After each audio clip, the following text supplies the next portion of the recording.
सुप्रभात मेरे प्यारे बच्चों, कैसे हो आप सब।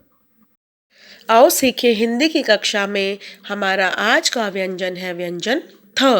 व्यंजन थ। थ से थर्मस। थ से थर्मस। तो चलो बच्चों, व्यंजन थ को लिखना सीखते हैं। शुरू करें। पेंसिल को बिंदु पर रखा और एक आधा गोला बनाया इस प्रकार से। अब यहाँ से इसकी नोक निकालते हुए गोलाई में ऊपर की तरफ ले गए और एक सीधी रेखा बनाई इस प्रकार से। अब जहाँ से हमने आधा गोला बनाया था उस आधे गोले को अंदर की तरफ घुमा के गोल कर दिया और सीधी रेखा पर एक शिरो रेखा लगाई। ये है व्यंजन थ। व्यंजन थ।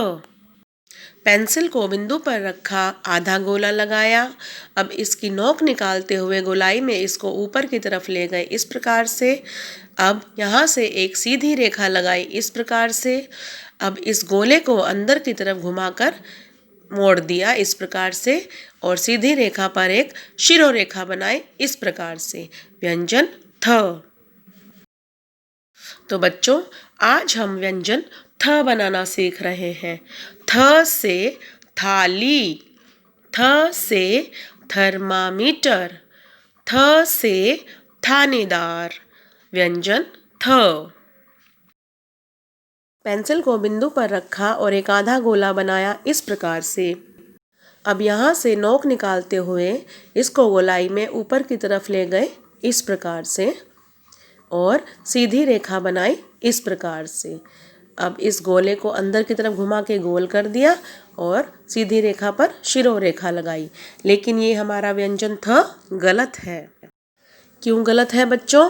क्योंकि जब हम व्यंजन थ बनाते हैं तो इसको जब गोलाई में घुमाते हैं ना, तो नीचे वाली रेखा से नहीं मिलाना है। अगर आप इसे नीचे वाली रेखा तक मिला दोगे तो आपका व्यंजन थ गलत हो जाएगा। तो बच्चों, इस बात का ध्यान रखना। पेंसिल को बिंदु पर रखा और एक आधा गोला बनाया इस प्रकार से। अब यहाँ से इसकी नोक निकालते हुए गोलाई में घुमाकर ऊपर की तरफ ले गए इस प्रकार से। सीधी रेखा लगाई और फिर इस गोले को अंदर की तरफ घुमा के मोड़ दिया और सीधी रेखा पर शिरो रेखा बनाई। व्यंजन थ।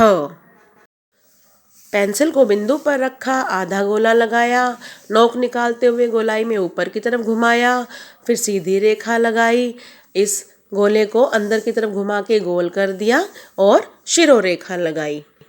लेकिन मेरे प्यारे बच्चों, ये व्यंजन थ हमारा गलत है। क्यों गलत है?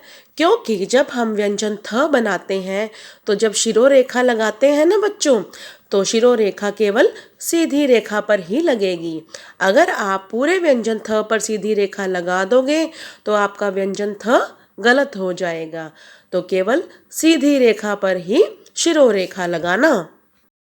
तो मेरे प्यारे बच्चों, देखा आपने व्यंजन थ लिखते समय हमें किन किन बातों का ध्यान रखना है। अगर आप इन सभी बातों को ध्यान में रखकर व्यंजन थ बनाएंगे तो आपका व्यंजन थ बहुत ही सुंदर बनेगा। तो बच्चों, ध्यान रखना। धन्यवाद मेरे प्यारे बच्चों।